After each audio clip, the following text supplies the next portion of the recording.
Beyond the smile, the charisma, the personality, many of us are like volcanoes in that there's that portion of us that you see that a lot of us love at first, but sometimes beneath the surface, there's evil that lurks in the heart that nobody knows about.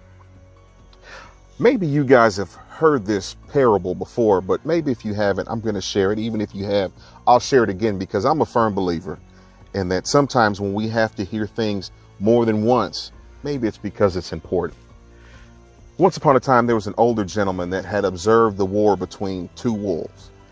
And as he observed this war, they were going back and forth, back and forth. It seems like one of the wolves would grow. It would grow stronger than the other, then something would happen and the balance would tip.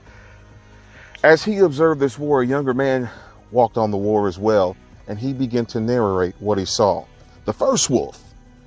The first wolf is the part of us that lies below the surface. It was the evil portion of the battle. That wolf was jealous. It was envious. It was in competition with others.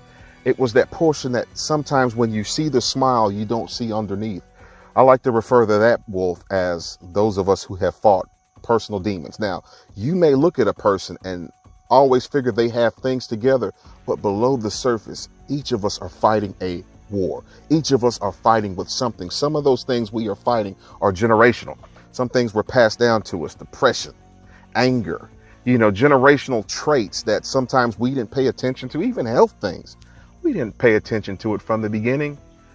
But that wolf, from the time we were born, nobody had to teach us how to lie. Nobody had to teach us how to cuss. Nobody had to teach us how to steal. We started stealing cookies real young. That was the first wolf. It was born with us.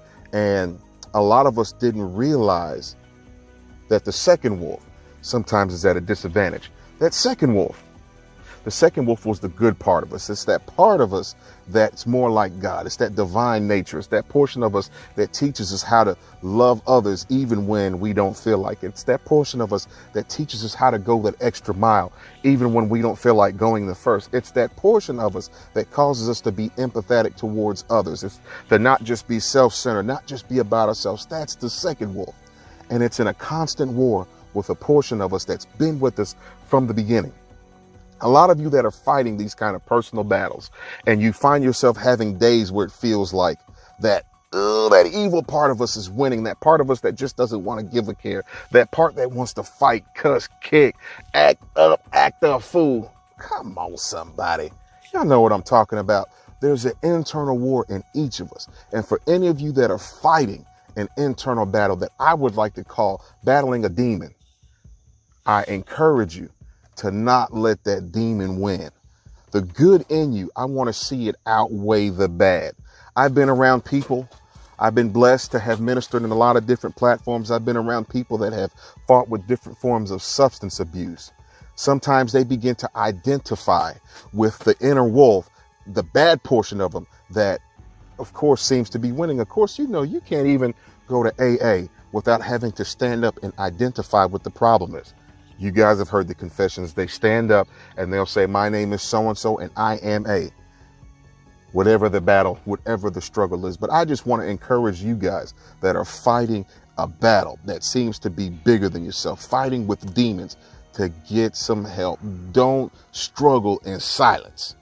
You are so much more than your struggle. You are so much more than your shortcomings. And I encourage you today to give way to the good portion of you that wants to see you prosper. I encourage you today to give way to that part of you that wants to love, that wants to treat people right, that's going to allow you every night to sleep better. As that war rages on, my friends, as long as you've got life in your body, you have an opportunity to fight on and live and see another day. So as the two wolves within you are raging and fighting, and one is trying to get superiority, I'm going to pose this to you the same way the young man asked the older guy, who wins? And like the old guy said, whichever one you feed the most.